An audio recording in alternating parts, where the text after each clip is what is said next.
കണ്ണൂരിൽ നിന്ന് വരുന്ന ഒരു വാർത്തയാണ്. കണ്ണൂർ അടൂരിൽ ഈ സാമ്പത്തിക തട്ടിപ്പ് കേസിലെ പ്രതിയെ വീട്ടിൽ കയറി കീഴ്പ്പെടുത്തി പോലീസ്. പ്രതി സുഹൈലിനെ വീട്ടിൽ കയറി ക്രൂരമായി മർദ്ദിച്ചു എന്ന കുടുംബത്തിന്റെ ആരോപണവും വരുന്നുണ്ട്. പ്രതിയെ കീഴ്പ്പെടുത്തുന്ന ദൃശ്യങ്ങൾ 24 ലഭിച്ചു. അതിലേക്കാണ് ആദ്യം.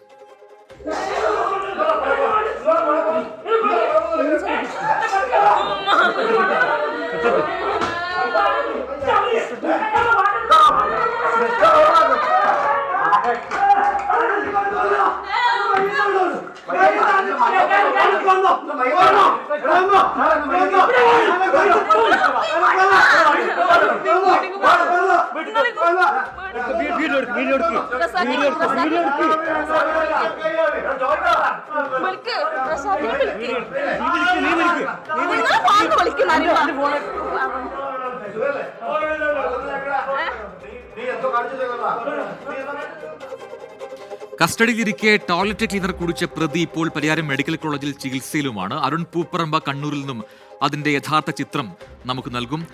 അരുൺ, ഈ സാമ്പത്തിക തട്ടിപ്പ് കേസിലെ ഒരു പ്രതിയാണ് ഈ രീതിയിൽ വീട്ടിൽ കയറി ഈ കുടുംബാംഗങ്ങളുടെ മുന്നിൽ വെച്ച് ബലം പ്രയോഗിച്ച് പോലീസ് കീഴടക്കി കൊണ്ടുപോയത്. എന്താണ് അത്തരത്തിലൊരു നടപടിയിലേക്ക് പോകാനുള്ള കാരണം? ഈ കേസ് എന്താണ്? ഒപ്പം തന്നെ അതിനുശേഷം ഈ ടോയ്ലറ്റ് ക്ലീനർ കുടിച്ച് ഈ പ്രതി ഇപ്പോൾ ആശുപത്രിയിൽ ചികിത്സ നടന്ന കാര്യം കൂടി പറഞ്ഞല്ലോ.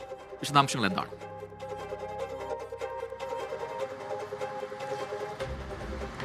പ്രജിൻ, തീർച്ചയായും ഈ സുഹൈലിനെതിരെ പോലീസ് കേസ് എടുത്തിട്ടുണ്ട്. അതായത് ഒരു വിസ തട്ടിപ്പ് കേസാണ്. വിസ നൽകാമെന്ന് പറഞ്ഞ് മങ്കട പോലീസ് സ്റ്റേഷൻ പരിധിയിലുള്ള ഒരു പരാതിക്കാരിൽ നിന്നും പണം വാങ്ങി. അതിൽ പരാതിയുണ്ട്, അതിൽ കേസുണ്ട്.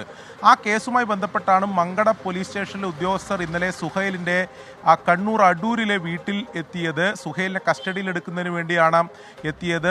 മഫ്തിയിൽ മങ്കട പോലീസ് സ്റ്റേഷനിലെ ഉദ്യോഗസ്ഥരെത്തുന്നു. അതിനുശേഷം ഈ അവിടെ ഉണ്ടായിരുന്ന ബന്ധുക്കളോടൊന്നും യാതൊരു തരത്തിലുള്ള സൂചനയും നൽകാതെ വീട്ടിലേക്ക് നേരെ അതിക്രമിച്ച് കയറി എന്നതാണ് ഈ സുഹൈലിൻ്റെ ബന്ധുക്കൾ ജില്ലാ പോലീസ് മേധാവിക്ക് നൽകിയിട്ടുള്ള പരാതിയിൽ പറയുന്നത്. ആ വീഡിയോയിൽ കൃത്യമായി അവർ ചോദിക്കുന്നുണ്ട്, എന്താണ് കേസ്, ആ കാര്യങ്ങൾ വ്യക്തമാക്കും, അതിനുശേഷം സുഹൈലിനെ നിങ്ങൾ കസ്റ്റഡിയിലെടുത്തോളൂ എന്നുൾപ്പെടെയുള്ള കാര്യങ്ങൾ ആ വീഡിയോയിൽ കൃത്യമായി തന്നെ ആ ശബ്ദങ്ങളൊക്കെ കേൾക്കാം. പക്ഷേ അതിനുശേഷം ഈ മുറിയിലുണ്ടായിരുന്ന സുഹൈലിനെ ക്രൂരമായി പോലീസ് മർദ്ദിക്കുന്നുണ്ട്. ആ മർദ്ദനം എന്തായാലും ആ ദൃശ്യങ്ങളിൽ പതിഞ്ഞിട്ടുണ്ട്. കൃത്യമായി തന്നെ നമുക്ക് കാണാൻ സാധിക്കുന്നുണ്ട്. ആ മർദ്ദിച്ചതിൽ മയിൽ പോലീസ് സ്റ്റേഷനിലെ ഉദ്യോഗസ്ഥരില്ല. ആ 3 പേരും മങ്കട പോലീസ് സ്റ്റേഷനിലെ ഉദ്യോഗസ്ഥരാണ്. അതിനുശേഷം ഈ മയിൽ പോലീസ് ഉദ്യോഗസ്ഥരെ അങ്ങോട്ട് വിളിച്ചു വരുത്തുന്നു. ഈ സുഹൈലിനെ അതിനുശേഷമാണ് അവിടുന്ന് കസ്റ്റഡിയിൽ എടുത്തു കൊണ്ടുപോകുന്നത്.